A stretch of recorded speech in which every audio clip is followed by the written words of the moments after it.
Bienvenue dans le podcast à contre-courant, le podcast des mères audacieuses, le rendez-vous inspirant qui met en lumière des femmes et des hommes qui ont choisi de redéfinir leur trajectoire, de créer leur propre voie et de conquérir leur indépendance.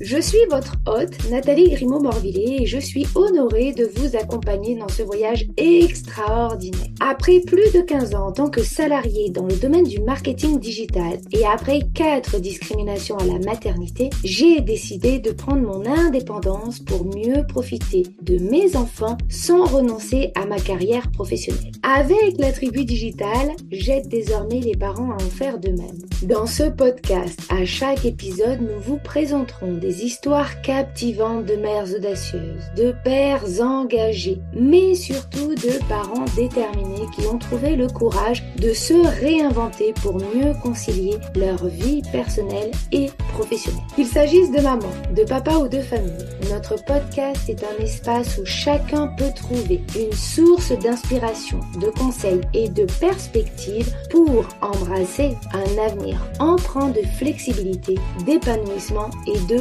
conciliation, ainsi que de succès. Si vous êtes à la recherche de nouvelles manières de penser et ou de travailler, ou encore d'astuces, c'est le podcast qu'il vous faut. Prenez dès à présent votre boisson préférée et c'est parti. Retrouvons-nous dans le nouvel épisode du jour. Bonjour à toutes et à tous et bienvenue dans ce nouvel épisode de podcast. Aujourd'hui, j'ai le plaisir d'accueillir une femme au parcours inspirant et profondément transformateur. Pendant des années, elle a tout donné dans sa vie professionnelle, parfois au détriment de son propre corps. Jusqu'au jour où ce dernier a dit stop. Une opération lourde de la hanche a marqué un tournant dans sa vie et l'a poussé à reconsidérer ses priorités et à explorer une nouvelle voie, celui du système nerveux. Désormais, coach en système nerveux, elle accompagne d'autres personnes pour les aider à mieux comprendre leur corps, gérer leur stress et retrouver une sérénité intérieure. Dans cet épisode, nous allons plonger dans son histoire, découvrir ce qui l'a amené à ce changement radical et comment elle aide aujourd'hui ses clients à transformer leur vie. Bonjour Carole, quel plaisir de t'avoir aujourd'hui à mes côtés. Bonjour Nathalie, merci énormément pour cette invitation.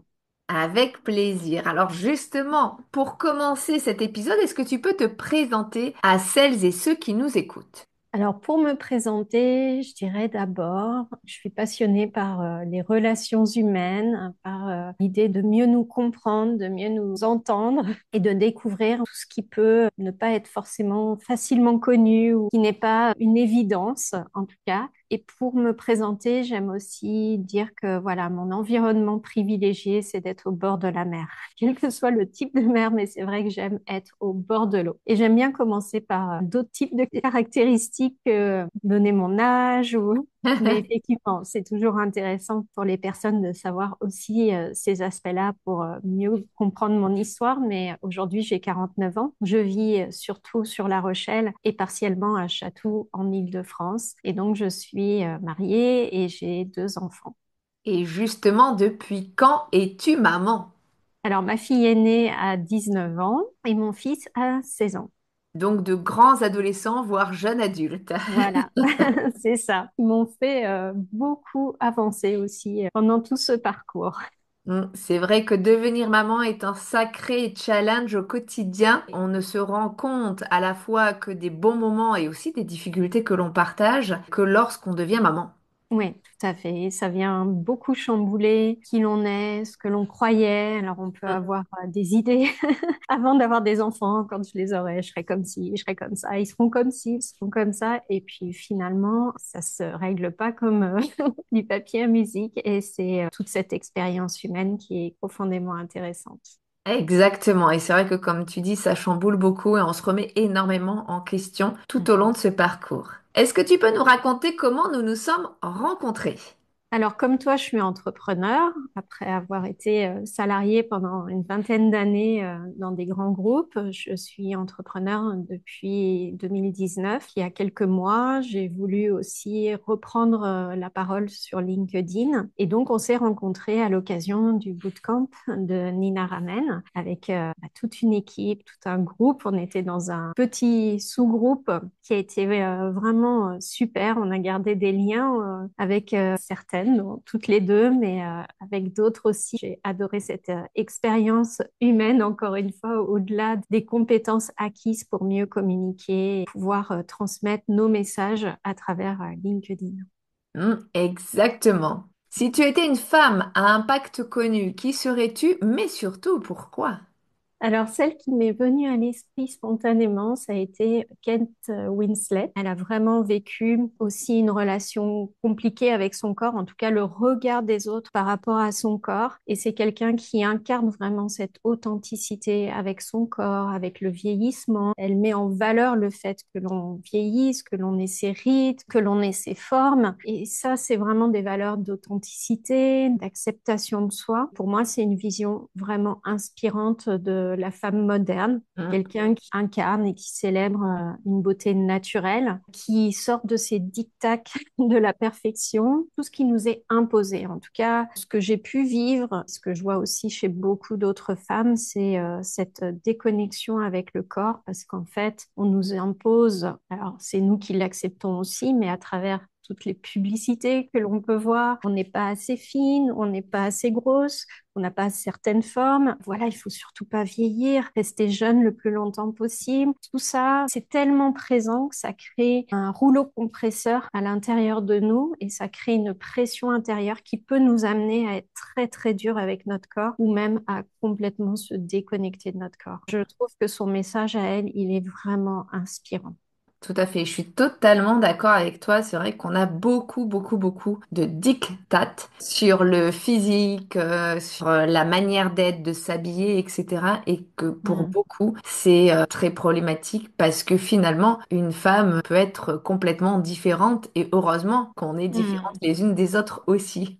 Heureusement qu'il y a de plus en plus de mouvements autour de ça et en même temps on voit des extrêmes qui sont aussi très présents. Alors on dit qu'il y a un effet amplificateur avec les réseaux sociaux, mais c'est pas que ça, hein. On l'a connu aussi même à l'époque où on n'avait pas les réseaux sociaux. C'est ce que l'on incarne aussi en tant que femme qui permettent de changer ce message pour nos filles ou comme pour nos garçons, puisque je sais qu'il y a aussi des jeunes hommes et des hommes qui vivent cette difficulté-là par rapport à qui ils sont, par rapport à qui ils pensent devoir être. Mm, tout à fait. Pour entrer dans le vif du sujet, est-ce que tu peux nous parler de ta carrière avant ton opération? Qu'est-ce qui te poussait à autant forcer dans ton travail et quels ont été tes premiers signes d'alerte que tu as refusé de voir et qui t'ont emmené justement à cette opération? Alors, moi déjà, c'est vrai que j'aimais énormément mes métiers. Donc, j'ai d'abord commencé dans la partie études marketing, donc les sondages, surtout des sondages marketing, des tests d'offres, de prix, de publicité. Enfin voilà, moi j'ai adoré ce métier-là, même s'il y a plein de métiers à l'intérieur de ça, travailler avec différents profils de clients, avec différentes méthodologies, différents clients en interne dans les entreprises. Et puis, mon périmètre de travail s'est élargi aussi sur la RSE, donc toute la partie responsabilité sociétale de l'entreprise, développement durable pour certains. Donc, c'est vrai que j'y trouvais beaucoup de sens, beaucoup d'intérêt, que ce soit avec les collègues comme avec les thématiques sur lesquelles je travaillais. Puis, j'ai beaucoup appris. Donc, voilà, ça, c'était des aspects qui me nourrissaient énormément. Forcément, comme beaucoup de personnes, il y avait beaucoup de challenges, beaucoup de stress, des décisions qui parfois pouvaient vraiment aller à contresens du bon sens pour le coup. Il y avait toujours ces tiraillements, mais j'essayais de donner le meilleur de moi-même et j'essayais de convaincre. J'avais souvent cette sensation de me battre contre des murs. C'est vrai que quand on est dans les études marketing, tu as peut-être connu ça aussi, mais tu as des créateurs de produits, de sites, etc., qui sont convaincus par ce qu'ils ont créé, et ce qui est normal, hein. Ils y ont mis toute leur énergie. Puis quand tu as des clients qui rejettent un petit peu tout ça, bah, c'est vrai qu'il y a des comportements qui sont pas toujours super. Donc ça, moi, ça me gênait beaucoup. Quand on travaille sur le développement durable, c'est extrêmement challengeant aussi parce que on est au cœur des messages des experts qui nous montrent à quel point c'est catastrophique. Et puis en interne, on se bat pour obtenir peut-être 10% d'imprimantes en moins dans l'entreprise. Et tu te dis, mais waouh, c'est tellement ridicule par rapport à l'ampleur du sujet. Donc, il y avait à la fois effectivement beaucoup de frustration sur ce qui pouvait être décidé dans l'entreprise, avec bah, souvent aussi des intérêts qui étaient financiers, qui mettaient loin l'humain dans tout ça. Mm. Il y avait quand même un gros décalage et ça, je le sentais énormément, beaucoup dans de la frustration. Ça a commencé aussi par des difficultés quand je marchais et après, bah, j'ai pas du tout commencé à écouter. Donc il y avait tout ce côté psychologique où j'ai commencé à être extrêmement négative vis-à-vis de moi-même. Alors j'ai Mhm. toujours été quelqu'un qui avait très peu confiance en elle et c'est vrai que plus j'allais mal physiquement, plus je me sentais fatiguée, plus ça devenait compliqué de marcher. Il y avait des jours où je pouvais pas poser le pied par terre, mais j'y allais quand même. C'était pas possible de m'arrêter en fait. Je tombais souvent dans les escaliers où à l'époque mon fils était encore petit. Et dès que je le prenais dans les bras, mais en fait je tombais. C'était comme s'il y avait plus aucune force dans mes jambes. Je suis tombée plusieurs fois en allant au travail, en sortant du tramway et en marchant comme ça, alors qu'il se passait rien et il n'y avait pas eu d'obstacle, on va dire. Je le montrais pas, hein. Il fallait que Mm. je tienne. Je le conscientisais même pas tout ça. C'était vraiment automatique. Je suis allée voir des médecins quand même quand je considérais que je pouvais prendre un petit moment au milieu de mon agenda parce qu'il y avait forcément une part de moi qui se sentait indispensable. Alors c'était absolument pas le cas. Et au final, je me suis retrouvée aussi accompagnée par des personnes qui ne trouvaient pas, qui n'ont pas réellement cherché ce que je pouvais avoir, qui, à partir de ce que je décrivais, considéraient que au niveau du dos et comme dans les examens, il n'y avait rien. Donc, on m'a proposé soit des injections antidouleurs, soit des médicaments très forts. On m'a beaucoup, beaucoup dit, donc ça, je sais que beaucoup de personnes le vivent. On m'a dit que c'était dans ma tête, bien Ouais, sûr. ça c'est très très fréquent, effectivement. Ouais. Et Mm. c'est très dur parce que quand on en est là, en général, déjà on dort mal, c'est compliqué de trouver une position pour dormir. J'étais épuisée, même si je ne voulais pas l'accepter. En général, j'étais à fond la semaine, mais alors le week-end, c'est une loque.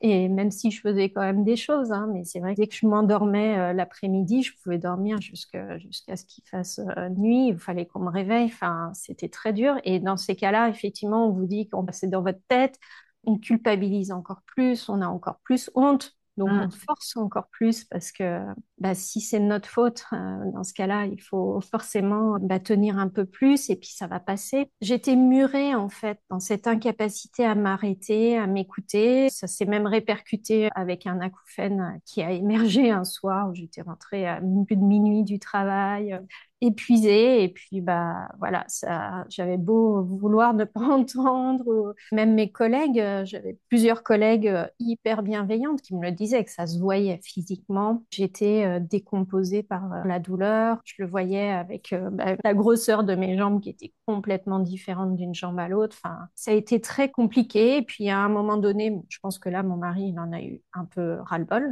de me voir dans cet état-là. On est retourné voir ma généraliste et on a dit on reprend à zéro. J'avais deux alternatives. Soit elle me dit on commence à aller à l'hôpital Foch à Suresnes. À l'époque, j'étais sur Suresnes pour qu'ils vous mettent une pompe pour pouvoir injecter en permanence de l'antidouleur. Tu commences, bah, du coup, tu sais que c'est pour jusqu'à la fin de ta vie, quoi. Mm. Et où, en parallèle, on va essayer de reprendre à zéro. Donc, j'ai commencé avec un neurologue, une nouvelle IRM, etc.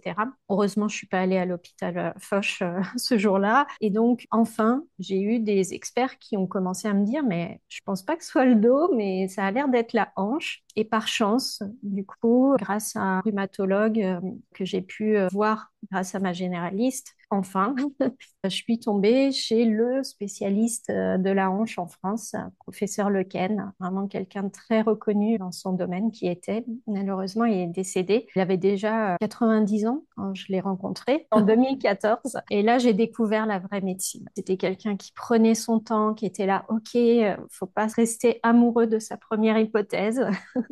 On voit très peu chez les médecins en général, mais voilà. Et il avait plusieurs hypothèses, donc on a décomposé étape par étape avec différents examens pour qu'il ait la confirmation de son hypothèse. C'était ce qu'il imaginait forcément vu son expertise. Et c'est vrai que moi, j'étais à 200 à l'heure. Il y avait un décalage de rythme, mais bon, à l'époque, je trouvais que c'était voilà un peu lent, mais en fait, c'est lui qui avait raison. Et donc, il a découvert une maladie qui est quand même assez rare, mais assez handicapante. Donc, c'était une tumeur au niveau de ma hanche, une tumeur bénigne, mais qui forcément crée plein de conséquences au niveau de l'articulation et très complexe à enlever par rapport aux muscles et tout le système qui est autour. Donc, j'ai eu une première opération en 2014, light, on va dire, D'accord. donc par arthroscopie. Malheureusement, sa tumeur est revenue très très vite parce que de toute façon, ils n'étaient pas sûrs de pouvoir l'enlever de cette manière-là. Et puis, ils m'avaient préparé un peu psychologiquement, mais honnêtement, j'étais tellement à fond que j'ai pas perçu que l'opération suivante allait être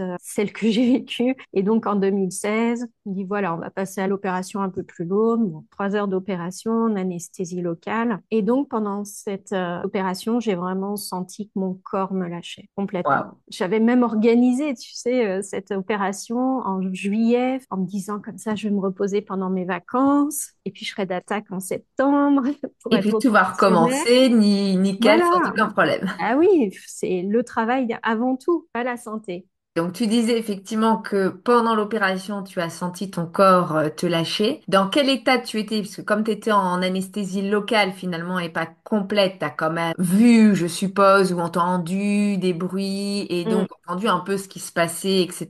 Quels sont les sentiments à ce moment-là qui t'ont traversé et comment tu t'es senti finalement à ce moment-là? Et je suppose que ça a été le déclic pour ce dont on parlera ensuite, c'est-à-dire le maintenant. Ouais.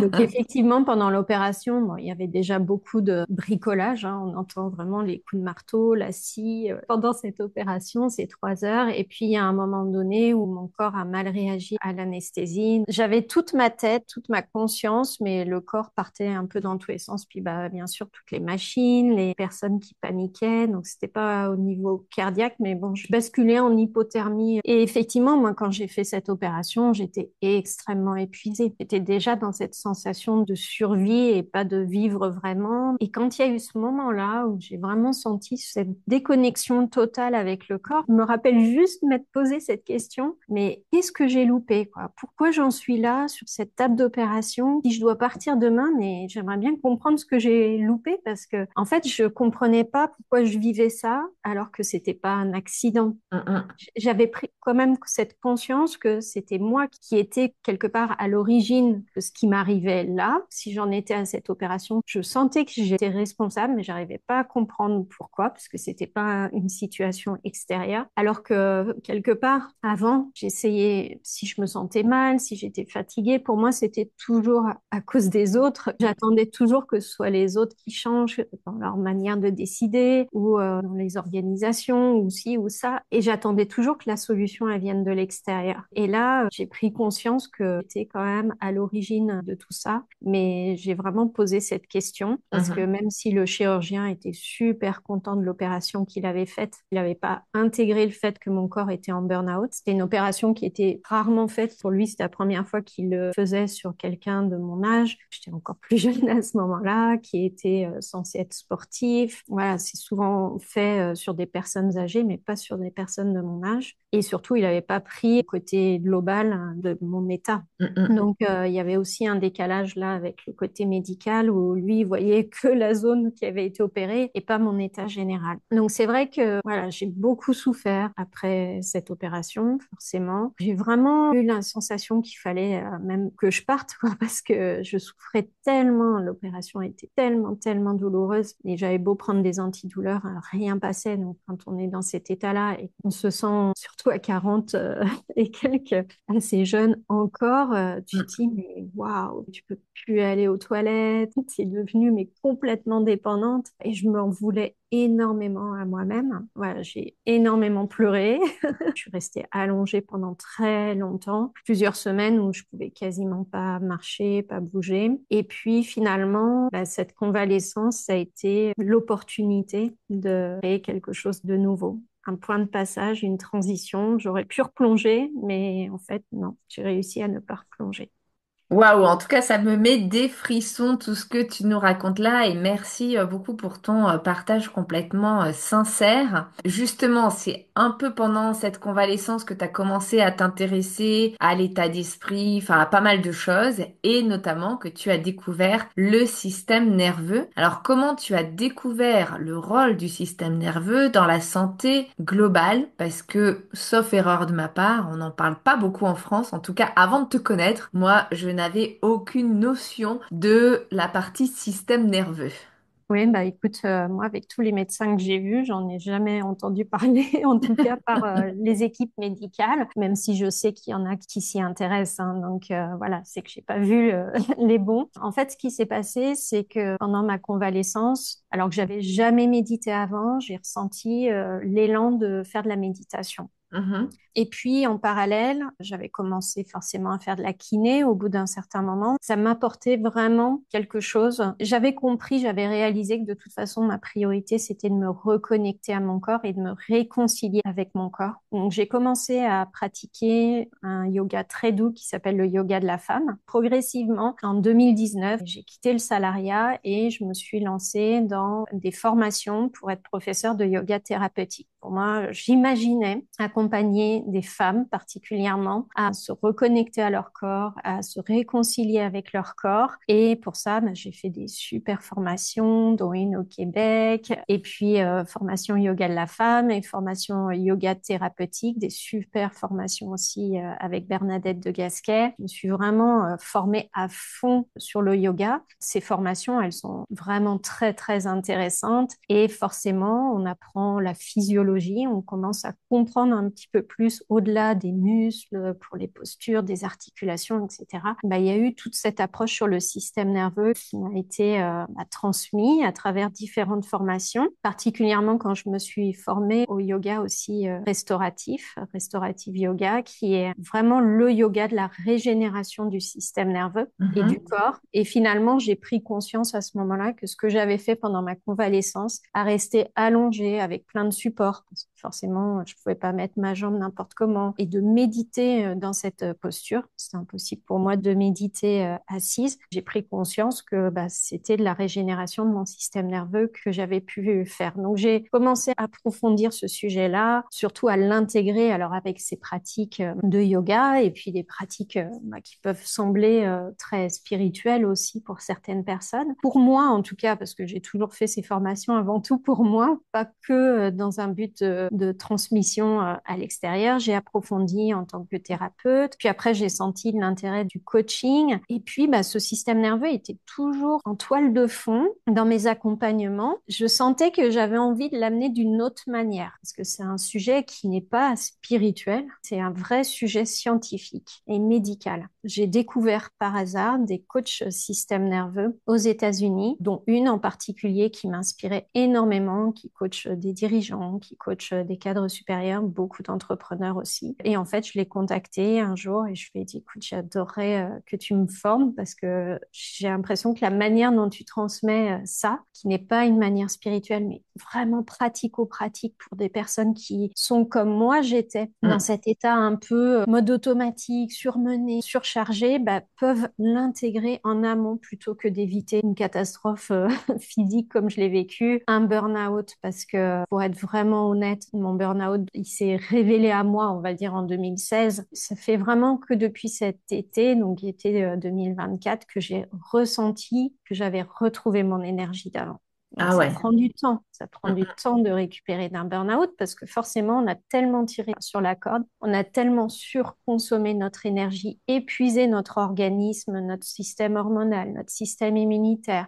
Voilà, il leur faut du temps après à tous ces organes, à tous ces systèmes pour retrouver leur équilibre. Quand on peut l'éviter, bah, tant mieux. Et c'est possible parce que le système nerveux, c'est vraiment notre système qui est à la racine de tout ce que l'on ressent, de tout ce que l'on pense, de tout ce que l'on décide et du coup de tout ce que l'on obtient comme résultat. Bah, je l'ai découvert vraiment par hasard. Et mm, mm. finalement, la question que je me suis posée pendant l'opération, mais qu'est-ce que j'ai loupé? Qu'est-ce que j'ai pas compris? Et ben finalement, j'ai eu la réponse, non pas en cherchant, voilà, c'est quoi la réponse, mais juste en suivant ce qui me semblait juste pour moi, ce dont moi j'avais besoin. J'ai trouvé cette réponse et je suis passionnée pour le transmettre, bien sûr, parce que je sais que ça crée des transformations vraiment profondes. Et en France aujourd'hui, alors oui, on en entend peu parler, mais encore une fois, je pense qu'il y a des experts dans le domaine de la santé qui l'abordent. On m'a parlé d'une personne dans le sud de la France qui aborde le sujet du système nerveux pour tout ce qui est problème digestif, mais il y a aussi deux personnes que je souhaite mentionner. Honnêtement, je les connais pas personnellement, c'est pas pour leur faire de la publicité, c'est des personnes qui sont très présentes sur Instagram et quand je veux consulter plus Instagram, je me suis un peu déconnectée, j'avoue.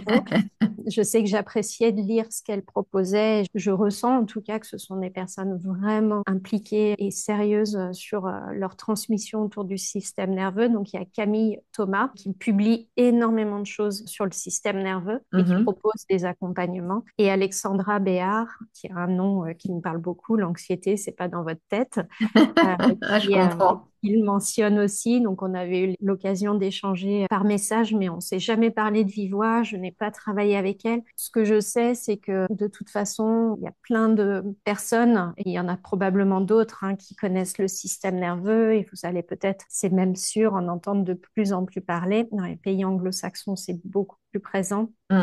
Et nos systèmes nerveux vont être attirés par une personne ou une autre. Et voilà, j'aime bien parler des autres aussi parce que c'est pas une concurrence, c'est au contraire dans l'intérêt du plus grand nombre que plus en plus de systèmes nerveux soient régulés, rééquilibrés, guéris de beaucoup de blessures. Notre système qui garde en mémoire tellement de choses de notre histoire. Voilà, je ne sais pas exactement sur quelle thématique elles abordent ça, les autres personnes. En tout cas, Alexandra Béard, elle l'aborde sous l'angle de l'anxiété. Moi, je sais que j'aime l'aborder sous l'angle du travail parce que Mm, c'est aussi beaucoup ce que j'ai eu à travailler. Pourquoi le travail passait toujours avant tout. Et puis, ben, en tant qu'entrepreneur, tu le sais très, très bien aussi, c'est un excellent laboratoire de remise en question personnelle. Et c'est vrai que cette relation au travail, quand on est entrepreneur, bah, soit on peut aller à fond les ballons et puis voilà, il y a beaucoup, beaucoup de burn-out aussi. mm, mm. Soit se dire, OK, il y a peut-être une autre manière de créer son business, de créer cette contribution qui compte pour soi. Pour cela, bah, c'est vrai que le système nerveux, c'est fondamental parce qu'il est à la racine de tout. Je suis tout à fait d'accord effectivement avec toi. C'est vrai que l'entrepreneuriat nous oblige aussi à nous remettre en question. J'avais d'ailleurs reçu l'année dernière une entrepreneuse, Alice Auclair, qui disait que pour elle, l'entrepreneuriat, c'était une psychothérapie qui ne s'arrêtait jamais. C'est ça. Il y en a qui font le choix de ne pas emprunter cette voie-là, de se challenger au cours de leur projet entrepreneurial. Et voilà, chacun décide ce qu'il souhaite. Mais je sais que c'est vraiment l'opportunité de challenger pourquoi on fait les choses, de quelle manière on fait les choses, qu'est-ce qui me freine, pourquoi je procrastine quelque chose qui pourtant me tient à cœur. Et en fait, on se rend compte qu'il y a tellement, tellement de programmation à la racine et qui est dans ce système primitif qui n'utilise pas le vocabulaire de notre mental, qui n'utilise pas le côté rationnel de notre mental, que du coup, bah, l'ignorer, c'est ne pas se donner l'opportunité de vraiment aller dans la direction et de travailler, de construire notre carrière, notre expansion en tant qu'entrepreneur ou pas, mais d'une manière qui nous épanouit. Mm. Et moi, j'étais vraiment dans cette sensation de survivre. C'était comme si, OK, je coche les cases qu'il faut cocher pour réussir au sens où j'avais intégré. Je dis pas que c'est que voilà le message qu'on m'avait transmis, c'est moi aussi qui avais intégré au fur et à mesure ça. Si tu es une bonne élève, bon, tu arriveras à ça. Si tu as un bac plus 5, tu auras encore plus de chances d'être heureuse. Si tu fais ci, si tu fais ça. Et au final, voilà, le management, on parle beaucoup des challenges du management dans les entreprises, mais quand on imagine qu'il n'y a que en passant par le management qu'on peut évoluer au niveau de Mm. sa salaire, de sa carrière, etc., bah, du coup, on fait peut-être quelque chose juste par obligation et pas du tout parce que ça correspond à ce qu'on a envie de vivre et d'expérimenter. Il y a tellement de ces obligations qui sont ancrées à l'intérieur de nous. On peut en transformer avec le mental, mais c'est vrai que notre mental, ce n'est qu'une toute petite partie. Dans 99% des cas, c'est une réponse de notre système nerveux et donc une réponse de notre passé. Mm. En tout cas, c'est passionnant. Je pourrais t'entendre et t'écouter encore pendant des heures. Avec le recul que tu as maintenant, quels apprentissages cette période t'a-t-elle enseigné et comment tu en tires parti au quotidien aujourd'hui pour justement écouter ton corps? Alors, les apprentissages, c'est effectivement de ne pas tout miser sur l'intellect, hein.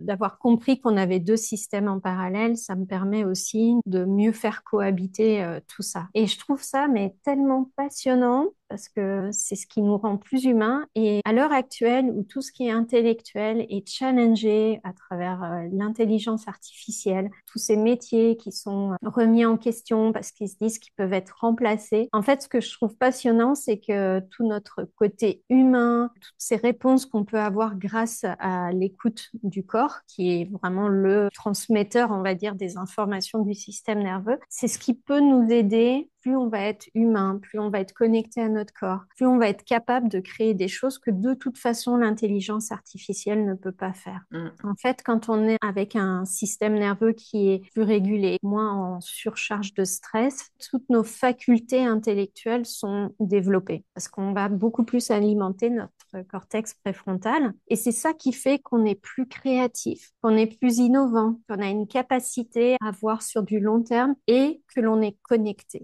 Mm. Connecté à soi, mais connecté aux autres aussi. Et je trouve que ces découvertes scientifiques qui sont assez récentes, elles arrivent en parallèle du développement de tout ce qui est intelligence artificielle. Et en fait, il y a cette intelligence somatique qui est extrêmement puissante et qui nous permet de créer de belles choses avec encore plus de dimensions humaines. Moi, en tout cas, ça me donne encore plus envie de transmettre ce message parce que cette intelligence qu'il y a à l'intérieur de notre corps, quand on vraiment travaille avec ce système primitif, finalement, nous donne l'opportunité de créer de plus belles choses pour l'humanité. Et ça, moi, ça m'a beaucoup aidé par rapport à tout ce qui était en jeu du développement durable. Comme je l'ai Mhm. déjà dit, vraiment dur d'être dans cet univers du développement durable. Enfin, j'ai énormément appris et je suis heureuse d'avoir vécu cette expérience, même si ça m'a amené des challenges intérieurs, parce que j'ai compris que moi-même, j'étais tellement dans cette angoisse de pas obtenir les bonnes décisions. J'étais tellement dans cette colère de voir des trucs, mais tellement aberrants sur le plan social, sociétal et environnemental. Mais en fait, j'étais tellement moi-même dans cette dérégulation que faut savoir que quand on est extrêmement dérégulé, on s'adapte peu au changement.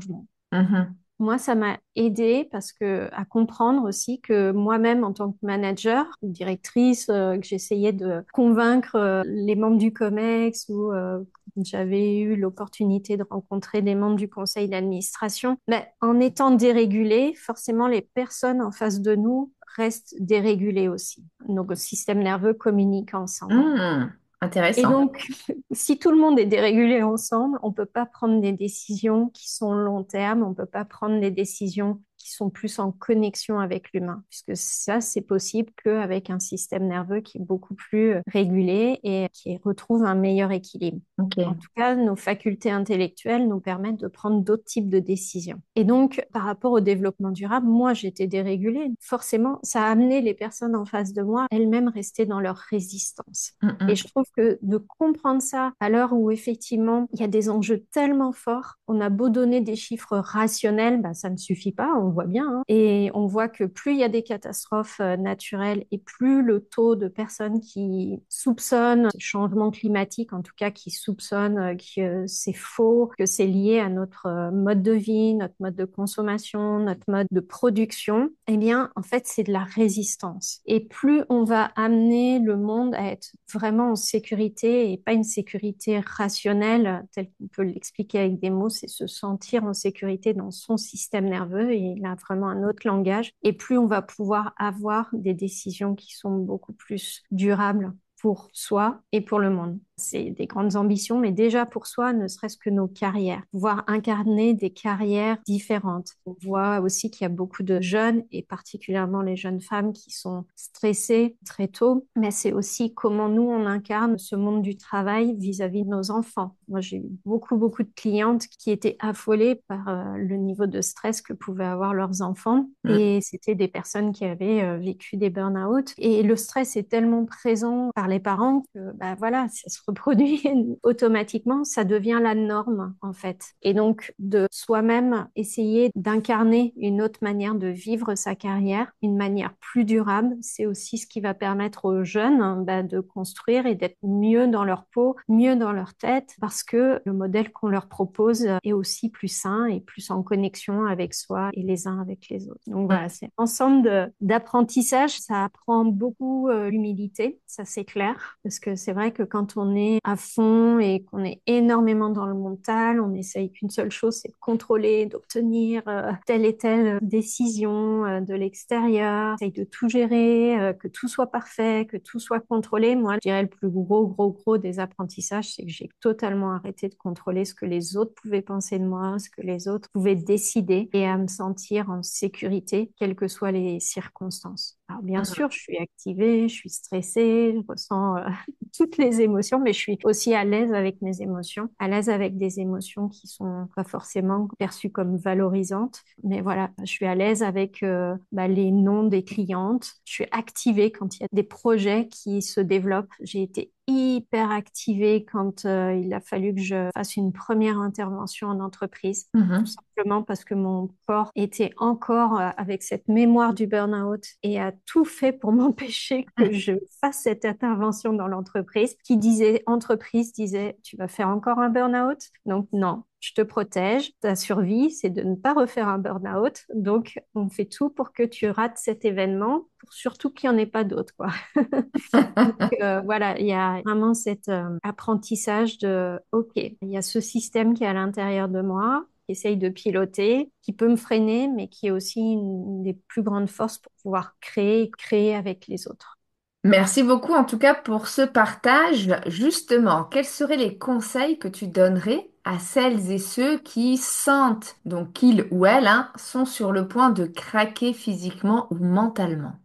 Alors déjà, je pense que c'est important de se dire que ce n'est pas dans sa tête et que on n'est pas responsable en fait. C'est pas qu'on n'est pas responsable dans le sens où forcément ça vient de soi, ça vient pas de l'extérieur. C'est notre manière de réagir à l'extérieur qui nous amène à être dans cet état-là. Vraiment, ce conseil, c'est bah, de ne pas rester seul parce que moi, c'est ce que j'ai fait, hein. Je me suis recroquevillée sur moi-même en me disant que j'avais honte, je culpabilisais, donc c'était difficile d'exprimer ça autour de moi, même avec mon mari, hein. J'accompagne aussi des personnes qui sont cadres ou chefs d'entreprise et qui ont cette perception intérieure que elles n'ont pas le droit de montrer leur vulnérabilité ou elles n'ont pas le droit de se plaindre parce que elles ont quelque chose, un poste ou un salaire ou je sais pas, les voyages ou les tickets d'entrée à des trucs extraordinaires et que finalement tout le monde envie ça et qu'on n'a pas le droit de se plaindre d'avoir ça,